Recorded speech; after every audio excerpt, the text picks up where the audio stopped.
তাহলে আলোকিত প্রকাশ নিয়ে সূর্যও অবশ্যই আসে। রোগ যদি এসে থাকে তাহলে তার ওষুধও অবশ্যই আসে।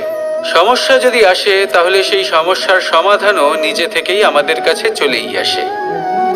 এই সংসার, এই জীবনের শুধুমাত্র একটাই নিয়ম আছে, আর তা হলো এটাই: এই সংসার হলো একটা চক্রের মতো। এতে শাশ্বত বলে কিছু নেই, নিত্য বলে কিছু নেই।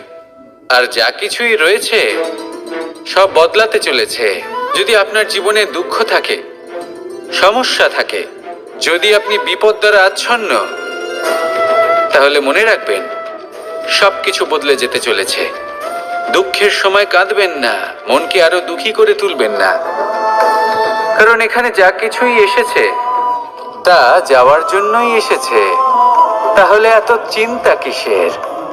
আনন্দ সহকারে জীবন যাপন করুন, আর আমার সাথে ভালোবেসে বলুন রাধা রাধা।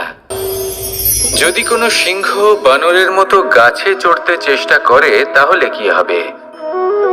একটা মাছ যদি মাটিতে হাঁটতে চেষ্টা করে তাহলে কি হবে? তারা বিফলই হবে। কিন্তু এরকম কেন হয়? তার কারণ হলো প্রকৃতির রচনা কিছুটা এরকম। এখানে প্রত্যেকটি ব্যক্তিকে, প্রত্যেকটি প্রাণীকে আলাদা আলাদা গুণের অধিকারী করা হয়েছে এবং সকলকে একটা সীমাও প্রদান করা হয়েছে।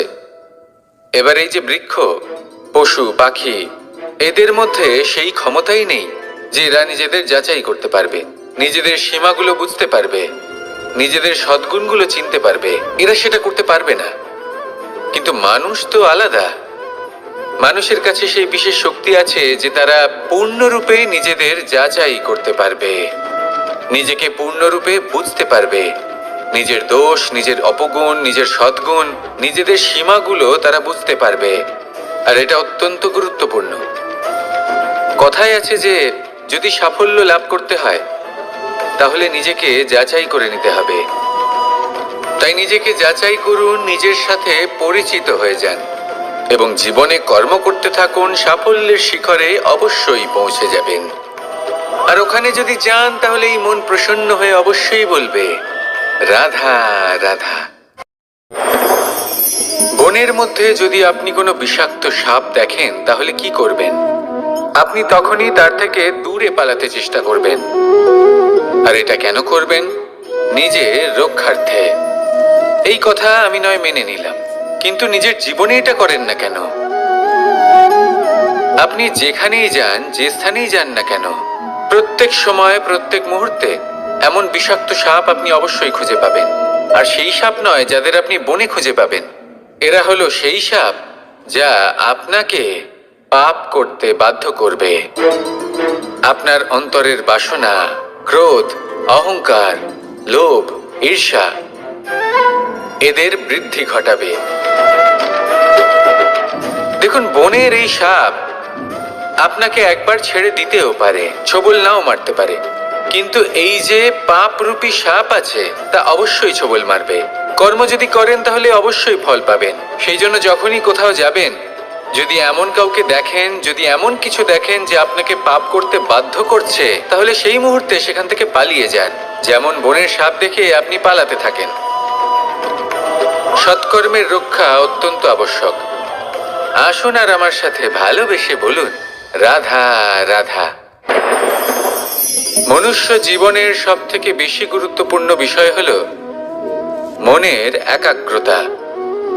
এই সংসারের যে কটি মহান কার্য সম্পাদন হয়েছে তা হলো মনের এই একাগ্রতার একমাত্র ফল।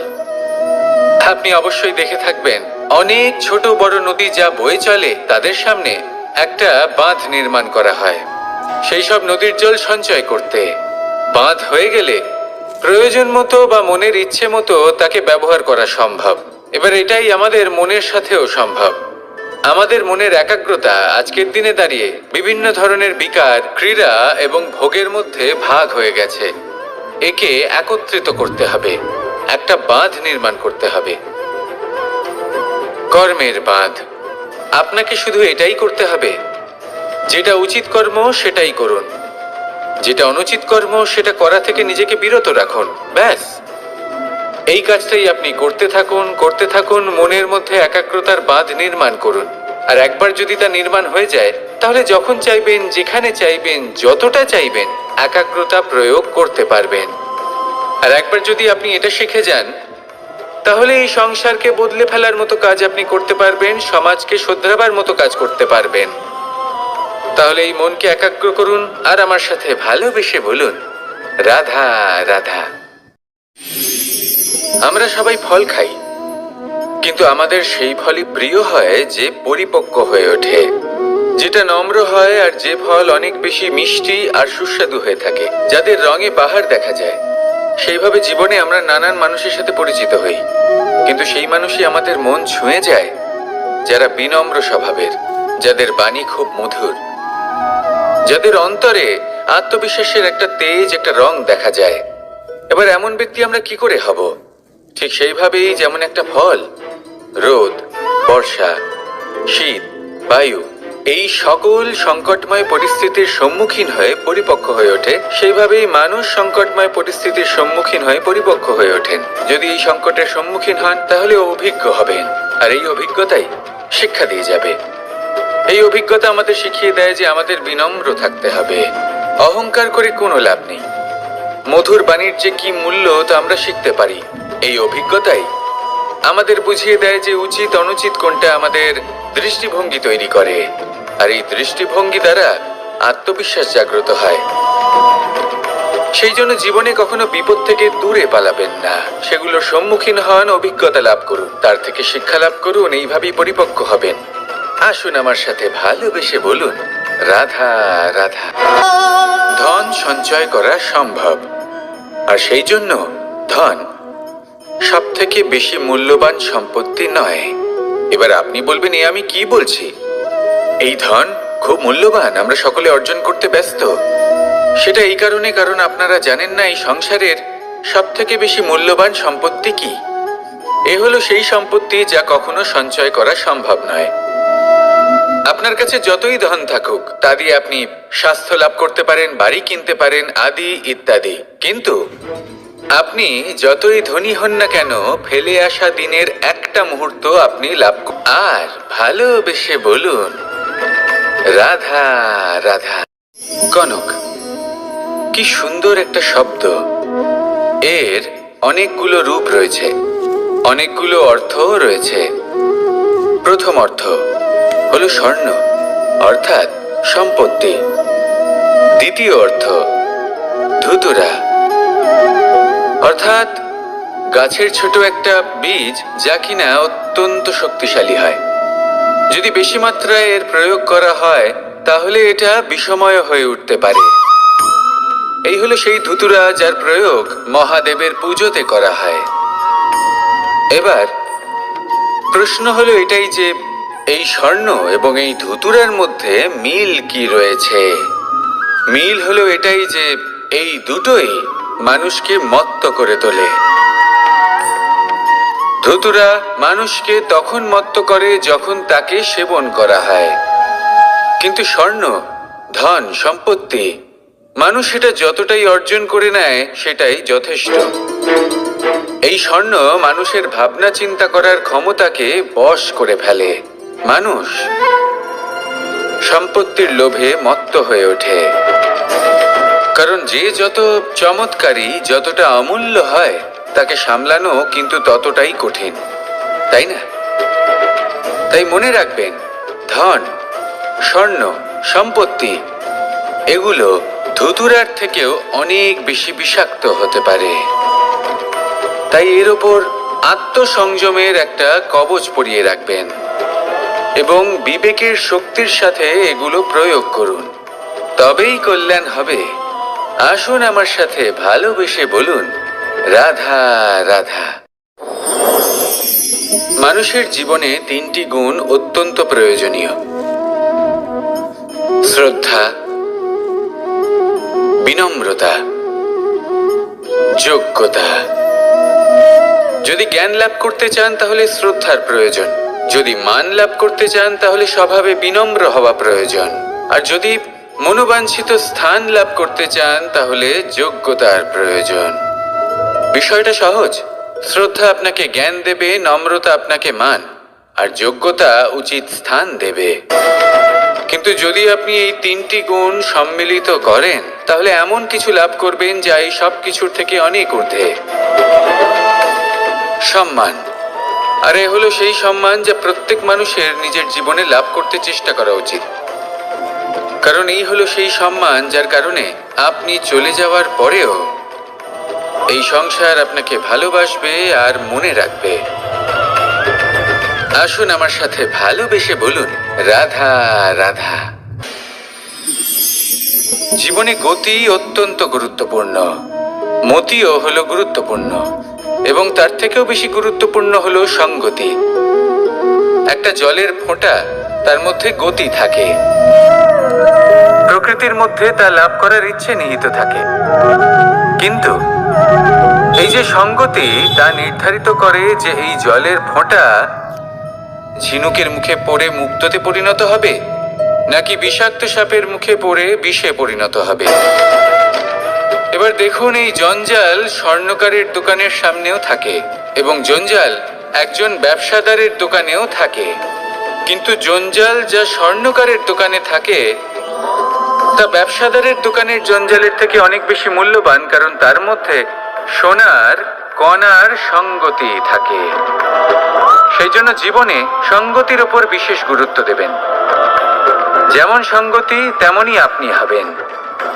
আসুন আমার সাথে ভালোবেসে বলুন, রাধা রাধা। প্রত্যেক প্রাণী ভালোভাবে জীবন যাপন করতে চান, এটা তাদের স্বভাবে আছে এবং ভাবাটা অনুচিত নয়। কিন্তু একটা ভালো জীবনের গুরুত্বপূর্ণ অংশ কোনটা? বসবাসের স্থান, সেই স্থান যেখানে আমরা জীবন অতিবাহিত করি। এবার মানুষ ভাবতে পারেন যে একটা ভালো বাসস্থানের অর্থ কি? সেই স্থান যেখানে সহজে জল পাওয়া যায়, যেখানে শুদ্ধ বায়ু পাওয়া যায়, যেখানে আনাজ উৎপন্ন হয়। এটা জীবনযাপনের জন্য পর্যাপ্ত বটে, কিন্তু ভালো জীবনযাপনের জন্য আরও একটা কথা আপনাকে বুঝতে হবে। সাধু, জ্ঞানী, পণ্ডিত ব্যক্তি, এই সকল মহাপুরুষ, এনাদের যে বাসস্থান তা অত্যন্ত বিশেষ হয়। এখানে এক ধরনের বিশেষ ইতিবাচক শক্তি থাকে, এমন একটা স্থান যেখানে দেবতারাও বিচরণ করেন। জীবন আমরা সবাই যাপন করি, কিন্তু জীবনের উদ্দেশ্য শুধুমাত্র জীবন যাপন করা নয়। জীবনের উদ্দেশ্য হলো মুক্তি লাভ করা।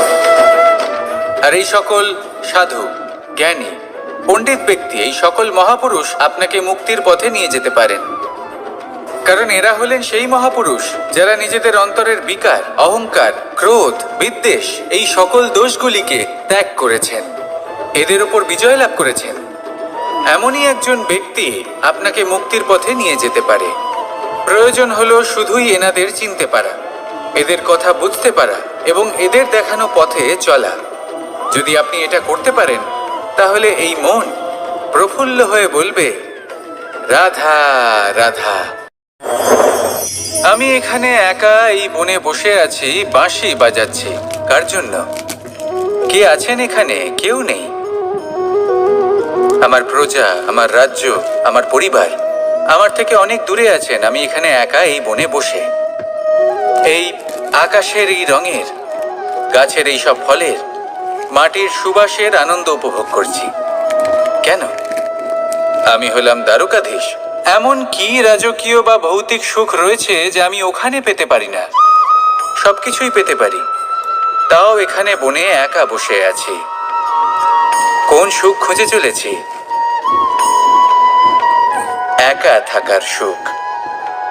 আমরা প্রত্যেকদিন অনেক মানুষের সাথে, চিন্তাধারার সাথে, কর্মের সাথে, পরিস্থিতির সাথে, সুখ দুঃখের দ্বারা বেষ্টিত থাকি। জীবনের এই চক্রে আমরা জড়িয়ে পড়তে থাকি। যতই আমরা এই সমস্যার সমাধান করি, আমরা ততই এতে জড়িয়ে পড়ি। আমরা এতটাই জড়িয়ে পড়ি যে যখন আমরা আয়নায় নিজেদের দেখি তখন আমরা নিজেদের চিনতেই পারি না। এমন মনে হয় যেন আমরা নিজেদের হারিয়ে ফেলেছি। সেই জন্য প্রত্যেক দিন আপনি কিছু সময় নিজের সাথে কাটান একান্তে। এটা অত্যন্ত আবশ্যক। নিজের অস্তিত্বের গভীরে গিয়ে দেখতে শিখুন, নিজেকে বুঝুন, অদ্ভুত শান্তির অনুভূতি হবে। যেমন এই বায়ু, এই বৃক্ষ, এই পুষ্প, এই নিসর্গ, এদের মতো আপনিও কখনো একলা হতে শিখুন। কখনো নিসর্গের একটা অংশ হয়ে দেখুন। এই মন প্রসন্ন হয়ে বলবে, রাধা রাধা। ওমা, এ কি? আমি কখন থেকে এখানে অপেক্ষা করছি, হাত পেতে দাঁড়িয়ে রয়েছি যাতে একটা ফল আমার হাতে এসে পড়ে এবং সেটা আমি খেতে পারি। কখন থেকে অপেক্ষা করছি, কিন্তু সেটা হচ্ছেই না। এবার আপনি বলবেন যে এসব কি বলছি, এ কি অদ্ভুত কথা বলছি। যদি ফল খেতে হয় তাহলে আমাকে বৃক্ষে চড়তে হবে, ফলের কাছে পৌঁছতে হবে, তবেই তো ফল পাবো। এবারে এটা অত্যন্ত সহজ ব্যাপার, কিন্তু এই বিষয়টা আপনি নিজের জীবনের প্রসঙ্গে ভেবে দেখুন। লক্ষ্য কোথায় আছে আপনি জানেন, সেই লক্ষ্যে পৌঁছানোর পথ কি সেটাও আপনি জানেন, সেই পথে চলার ক্ষমতাও আপনার রয়েছে, কিন্তু তাও আপনি নিজের লক্ষ্য লাভ করতে পারছেন না। কেন? কারণ আপনি অপেক্ষা করছেন যে লক্ষ্য আপনার সামনে চলে আসবে, কিন্তু তা হয় না। লক্ষ্য সে যাই হোক না কেন, ধন হোক, প্রেম হোক, কোনো সম্মান হোক বা মোক্ষ হোক, যদি আপনি তার দিকে অগ্রসর না হন তাহলে ফল প্রাপ্তি অসম্ভব ব্যাপার, তা কোনোদিনই হবে না। সেই জন্য আপনার চোখের সামনে আপনি যদি নিজের লক্ষ্যকে দেখতে পান তাহলে উঠুন এবং সেই দিকে অগ্রসর হতে শুরু করুন। নিজের অন্তরের সকল অশুভ গুণ দূর করুন, অলসতা ত্যাগ করুন, অজ্ঞানতা ত্যাগ করে দিন এবং চলতে থাকুন। অবশ্যই মনোবাঞ্ছিত ফল লাভ করতে পারবেন। মনে রাখবেন, চলতে থাকলে তবেই লক্ষ্য প্রাপ্তি হবে। অপেক্ষার দ্বারা শুধুমাত্র মৃত্যু লাভ হবে। আসুন আমার সাথে ভালোবেসে বলুন, রাধা রাধা। আমি দ্বারকাধীশ এবং আমার সভাতে বিভিন্ন সময় বিভিন্ন ধরনের মানুষ আসেন, নিজেদের দাবি নিয়ে, নিজেদের ইচ্ছে নিয়ে। কখনো কেউ ভোজন চান, আবার কখনো কেউ ওষুধ, কখনো কেউ বস্তু চান, কেউ আবার চান বস্ত্র। কারোর জ্ঞান চাই, কারোর ধন চাই, আবার কারোর বাসস্থান। অনেক সময় আমি এই অনুরোধ, এই ইচ্ছে পূর্ণ করি না। এবার আপনি এটা ভাবতেই পারেন যে কৃষ্ণ তো তাহলে লোভী, ওর কাছে তো সবকিছুই রয়েছে, তারপরেও সে নিজের প্রজার ইচ্ছে পূর্ণ করে না, তাদের সমস্যাগুলি বুঝতে পারে না, তাদের সুখ স্বাচ্ছন্দ্য প্রদান করে না। আসল সত্য হলো এটাই যে কোনো সবল ব্যক্তি, যে কোনো গৃহস্থ ব্যক্তি যে কাজ করতে সক্ষম, তার পরিশ্রম দ্বারাই নিজের প্রয়োজনগুলি এবং ইচ্ছেগুলি পূরণ করা উচিত। এটা অত্যন্ত প্রয়োজনীয়, আর এগুলো তিনি করতে পারেন শিল্প, ব্যবসা, আচরণ অথবা জ্ঞানের ভিত্তিতে। এই পথে চলতে হবে, পরিশ্রম করতে হবে, তবেই সে কিছু অর্জন করতে পারবে। এবার এমন কোনো ব্যক্তি যার এই সব কিছুতে কোনো রুচি নেই, যে কিছুই করতে চায় না, সে কিছুই অর্জন করতে পারবে না। এবার এরকম কোনো ব্যক্তিকে যদি আমি কোনো বস্তু প্রদান করি তাহলে কি হবে? সে পরাধীন হয়ে যাবে, আর সেটা উচিত হবে না। তাহলে কি করা উচিত? তাকে পথ দেখানো, তাকে বোঝাতে হবে যে কোন পথে চলে তুমি নিজের লক্ষ্য প্রাপ্ত করতে পারবে। শিল্প, জ্ঞান, আচরণ এবং ব্যবসা, এই পথে কিভাবে চলে সেটা শেখাতে হবে, আর আমি সেটাই করি। তার ফলে কি হয়? ব্যক্তি স্বাধীন হয়ে যায়। সংসারে সে যা চাইবে তাই প্রাপ্ত করতে পারবে, কখনো কারোর থেকে কিছু চাইবার প্রয়োজন পড়বেই না। এই কথাটা সবসময় মনে রাখবেন। যখনই দান করবেন তা ভাবনা চিন্তা করে এমন ভাবে দান করবেন যাতে সামনের ব্যক্তি স্বাধীন হতে পারেন, পরাধীন নয়। আসুন আমার সাথে ভালোবেসে বলুন, রাধা রাধা। করতে শিখুন। পাণ্ডবরা বন থেকে এসেছিলেন। ওনাদের কাছে না কোনো ধন ছিল, না কোনো সম্পদ, না বিদ্যা। নিজের পরিশ্রমের দ্বারা ওনারা বিদ্যা অর্জন করেছিলেন, আর তার দ্বারাই সম্পদ অর্জন করলেন আর ধনও অর্জন করলেন। এই পাণ্ডব ছিলেন অত্যন্ত কুশল এবং শক্তিশালী। যুধিষ্ঠির নিজের পরিশ্রম দ্বারা এমন জ্ঞান অর্জন করেছিলেন যে এই সংসার ওনাকে ধর্মরাজ যুধিষ্ঠির অভিহিত করেছিল। দেখতে গেলে পাণ্ডবদের কাছে সবকিছুই ছিল, কিন্তু যখন বিষয় এলো আরো ধন লাভ করার, তখন যুধিষ্ঠির, যিনি পাণ্ডবদের মধ্যে জ্যেষ্ঠ, তিনি সকল পাণ্ডবদের সাথে দ্যুতক্রীড়ায় অংশগ্রহণ করে ফেললেন। এর ফলে না শুধু ধনলক্ষ্মী, ধর্মলক্ষ্মী, বিবেক লক্ষ্মীকেও হারালেন, আর শুধু তাই নয়, নিজের গৃহলক্ষ্মী দ্রৌপদীকেও হারিয়ে ফেললেন। এর কারণ কি? ভুলে গেলেন খুব সহজ একটা কথা, এই সংসারে সম্মান এবং সাফল্য দুটোই পরিশ্রমের দ্বারা লাভ করতে হয়, কিন্তু দ্যুতক্রীড়ার এই খেলা আমাদের ভাগ্যের উপর নির্ভরশীল। এই সংসারে দুটি পথ রয়েছে, একটা পথ যেখানে কর্ম এবং পরিশ্রমের দ্বারা আপনি নিজের পথ নিজেই রচনা করতে পারবেন, আর দ্বিতীয় পথ হলো যেখানে এই ভাগ্য এক মুহূর্তে আপনাকে শিখরেও পৌঁছে দিতে পারে, আবার ধূলিসাৎ করে দিতে পারে। আপনি কোন পথ বাছবেন সেই চয়ন আপনারই। আসুন আর আমার সাথে ভালোবেসে বলুন, রাধা রাধা। কোনো এক সময়ের ঘটনা এটা। মা এবং বাবা হাটে গিয়েছিলেন, তখন আমি আর দাদা গিয়েছিলাম গরু চড়াতে। আমরা বাড়ি ফিরে এলাম, আর মা সেই সময় একটা কাজ করতেন, যখনই হাটে যেতেন দরজা তালা বন্ধ করে যেতেন। উনি খুব ভালো করে জানতেন যে যদি ওনার এই মাখন চোর সঠিক সময়ে পৌঁছে যায়, তাহলে এক ফোঁটাও মাখন আর অবশিষ্ট থাকবে না। এবার ঘটনা কিছুটা এরকম হলো যে মা আর বাবা মাঝে মাঝে হাটে যেতেন, তাই মাঝে মাঝেই দরজা তালা বন্ধ করতে হতো। যখন মা আর বাবা ফিরে এলেন, তখন বাবা ভুলে গিয়েছিলেন যে এই চাবির গোছা থেকে ঠিক কোন চাবিটা দরজার তালা খোলার জন্য উপযোগী। উনি চেষ্টা করতে শুরু করে দিলেন, একটার পর একটা চাবি দিয়ে উনি চেষ্টা করতে থাকলেন, কিন্তু সেই দরজার তালা তো খুলতেই চাইছিল না। ওনার মাথা থেকে ঘাম পড়তে শুরু করলো। তখন মা বললেন যে তালা ভেঙে দেওয়া যাক। মা চলে গেলেন, আর বাবা বললেন, না না দাঁড়াও, আর কিছু চাবি বাকি আছে, এটা হয়তো খুলতে পারবো। মা হাতুড়ি নিয়ে চলে এলেন সেই তালা ভাঙার জন্য, আর তখনই বাবা শেষ চাবিটা প্রয়োগ করলেন, আর দরজার তালা খুলে গেল। যদি উনি চেষ্টা না করতেন, তাহলে এই তালাটাও ভেঙে যেত আর চাবিটাও নষ্ট হয়ে যেত, ঠিক কিনা? এবার এই ঘটনাটা আমি দেখেছিলাম, আর আমার মনে হলো যে কখনো কখনো এই চাবির গোছার মধ্যে থেকে শেষ চাবিটাও কিন্তু জীবনের দরজা খুলে দিতে পারে। সেজন্য আপনি যদি জীবনে সাফল্য লাভ করতে চেষ্টা করেন, নিজের লক্ষ্যে পৌঁছতে চান, তাহলে হার মানবেন না। হয়তো দেখবেন আপনার পরবর্তী প্রচেষ্টা বা এই অন্তিম প্রচেষ্টা আপনাকে সাফল্যের পথে নিয়ে গেল।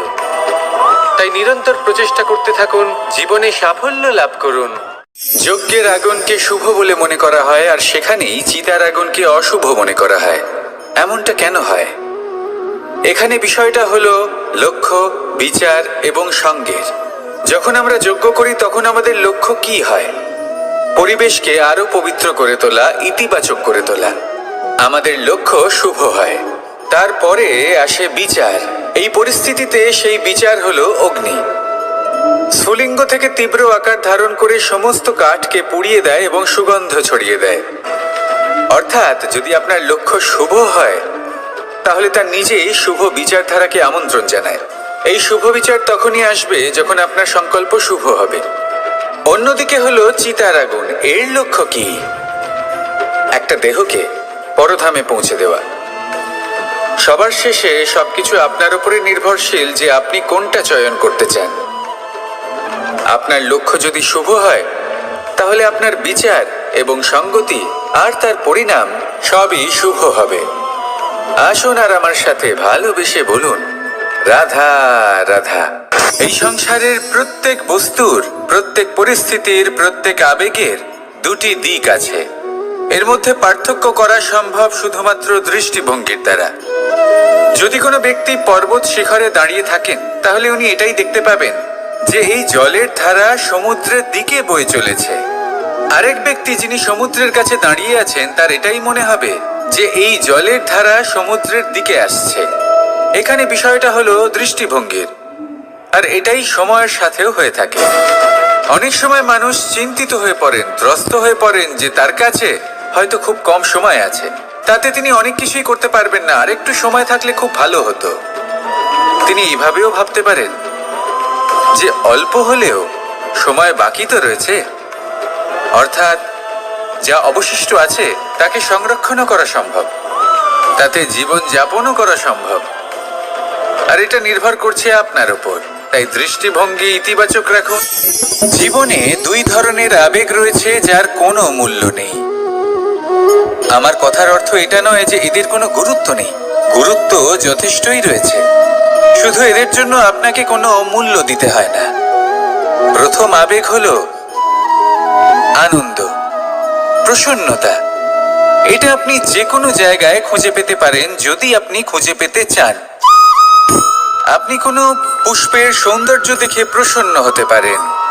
বায়ুর কারণে যখন একটি বৃক্ষ শিহরিত হয় সেটা দেখে আপনি প্রসন্ন হতে পারেন। একটা ছোট্ট শিশুর কলরব শুনেও আপনি প্রসন্ন হতে পারেন। একটা ক্রন্দনরত বালককে হাসিয়ে আপনি প্রসন্ন হতে পারেন।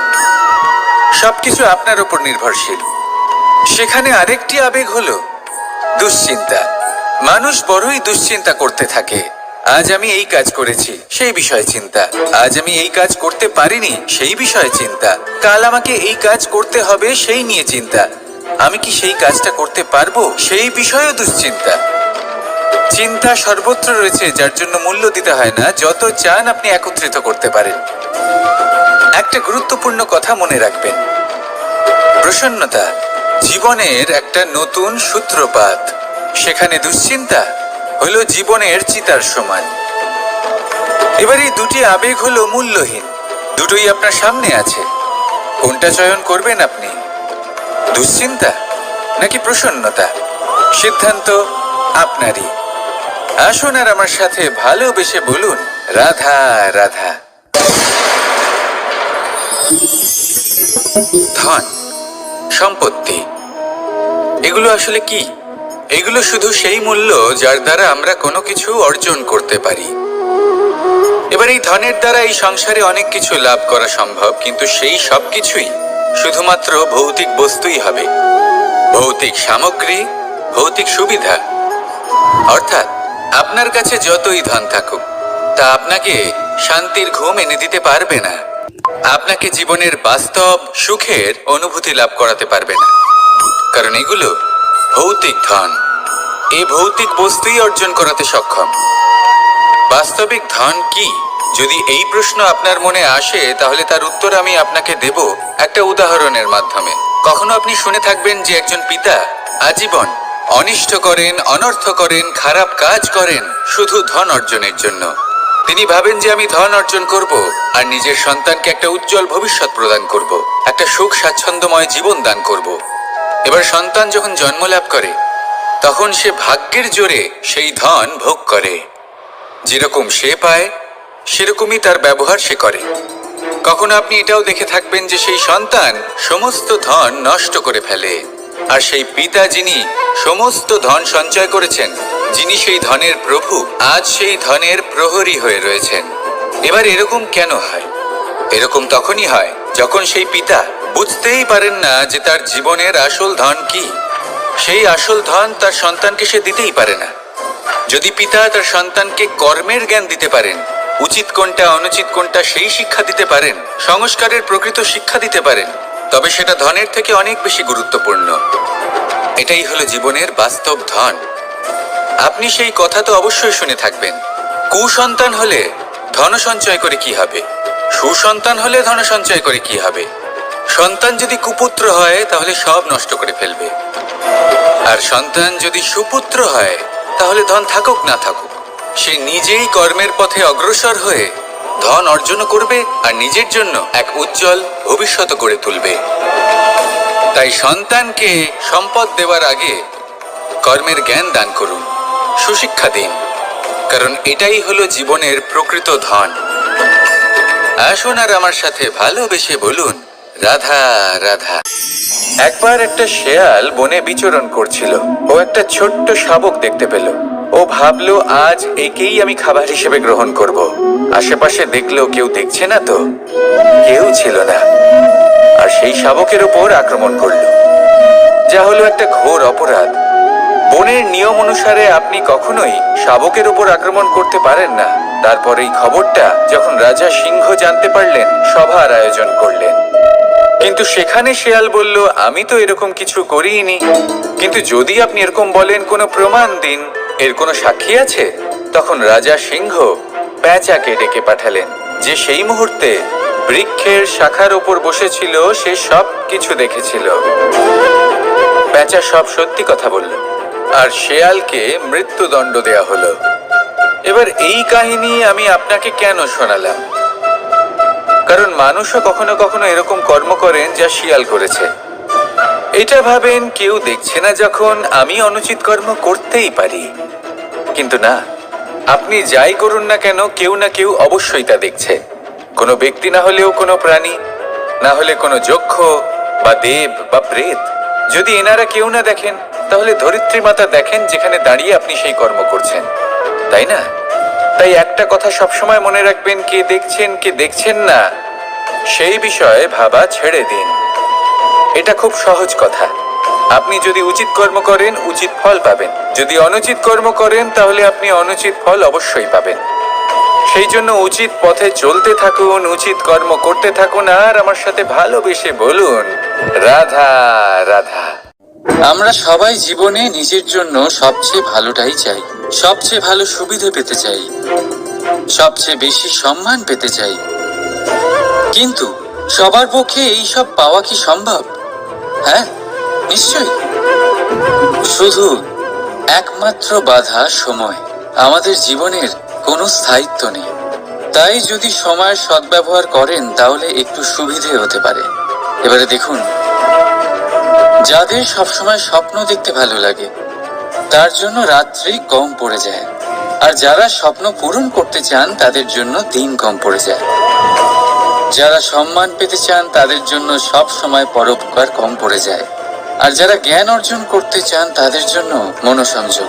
জীবনে যদি নিজের লক্ষ্যে পৌঁছতে চান, তবে সময়ের বিভাজন আপনাকে ঠিক করতেই হবে। মনে রাখবেন, রাধা রাধা। লোকে বলে জীবনে মেলামেশা করা অত্যন্ত আবশ্যক। এতে সম্পর্ক আপনার ব্যবহার, নিজের ব্যবহার ভালো রাখুন, সব ভালোই হবে। রাধা রাধা। এই ফুল দেখতে পাচ্ছেন আপনি? এটা সেই ফুল যার জীবন এই ডালে শুরু হয়েছিল। দর্শকদের চোখে প্রশংসা দেখল সে, মধুর লোভে মৌমাছিরা এলো, আর তারপর ডাল থেকে ভেঙে নিচে পড়ে গেল সে। কেন? নিয়তি এরকম কেন করল? ভাবুন। কারণ এই ডালেই ফুল হয়ে থাকাটা এই ফুলের জীবনের লক্ষ্য কখনোই ছিল না। এবার এই ফুল হয় দেবতাদের সজ্জায় ব্যবহৃত হবে, নয় কোনো কন্যার গয়নায় গাঁথা হবে, আর নয় কারোর প্রেম প্রদর্শনের মাধ্যম হবে। দেখুন, জীবনে নিজের লক্ষ্যে পৌঁছতে হলে যাত্রাকে ভয় পেলে চলবে না। নিজের অস্তিত্ব তৈরি করতে হলে তাদের ছায়া থেকে আপনাদের দূরে যেতেই হবে, যারা আপনাকে অস্তিত্ব প্রদান করেছেন। এটাই জীবনের নিরন্তর সত্য। রাধা রাধা। আমাদের সকলের জীবনে কখনো না কখনো পাথর দ্বারা আঘাত লাগেই। আর এই সংসারও আমাদের ওপরে কখনো না কখনো পাথর বর্ষণ করে। কখনো আমাদের খারাপ ভেবে, আর কখনো আমাদের অসফল ভেবে, কখনো আমাদের বুদ্ধিহীন ভেবে। কারণ অনেক আছে, কিন্তু এই পাথর দ্বারা আমরা আঘাত পাবো কি পাবো না, তা সম্পূর্ণ আমাদের হাতে। হয় আপনি এই পাথরের আঘাত পেয়ে চোখের জলে ডুবে থাকতে পারেন, আর নয়তো যদি আপনি চান, তাহলে এই পাথর দিয়ে সেতু বানিয়ে সকল সমস্যার সাগর অতিক্রম করতে পারেন। সিদ্ধান্ত আপনার। এই পাথর, এ হলো প্রতীক আমাদের নিন্দার, আমাদের আলোচনার। যে এই আলোচনা নাকারাত্মকভাবে দেখবে, সে শুধুমাত্র কষ্টই পাবে।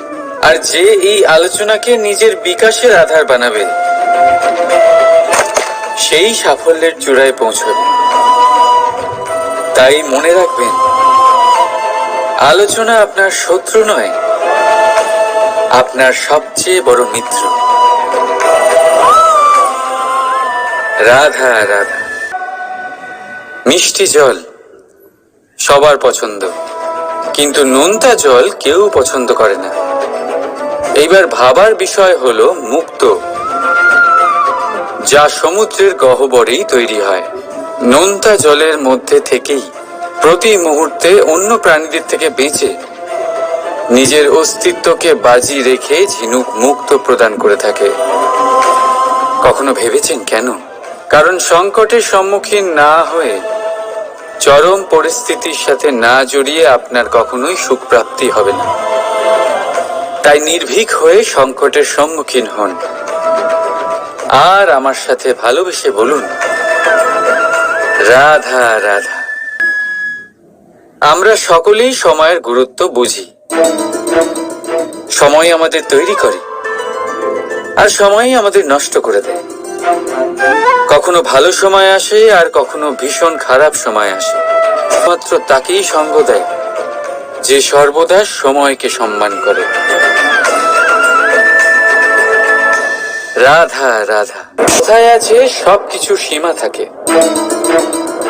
মুশকিলের, কষ্টের, সংকটের, অন্ধকারের। যার কোনো সীমা নেই তা হলো কেবলমাত্র কঠোর পরিশ্রমের। আপনি নিশ্চয়ই দেখেছেন, রাত্রি যতই রাধা রাধা। প্রবাহিত নদী কত সুন্দর হয়, বলিষ্ঠ হয়। যেদিক দিয়ে বয়ে যায় সেখানে এক নতুন জীবন প্রদান করে, ধরণীকে উর্বর করে, আকাল দূরে রাখে। আর হয়তো এই জন্যই নদীকে মায়ের মতো পুজো করা হয়। কিন্তু আপনি কি কখনো ভেবে দেখেছেন যে নদীর জন্ম কি করে হয়? এ কি শুরু থেকেই এমন বিশাল আর খরস্রোতা হয়? না, বৃষ্টির ছোট ছোট ফোঁটা একসাথে সম্মিলিত হয়ে এক সূক্ষ্ম ধারা তৈরি করে। আর সেই ধারাগুলি পর্বতের বরফ কেটে তাদেরকে গলিয়ে জলপ্রপাত হয়ে ঝরে পড়ে পাথরের সাথে ধাক্কা খেয়ে তারপরেই সে নদী হয়ে ওঠে। ঠিক সেইভাবেই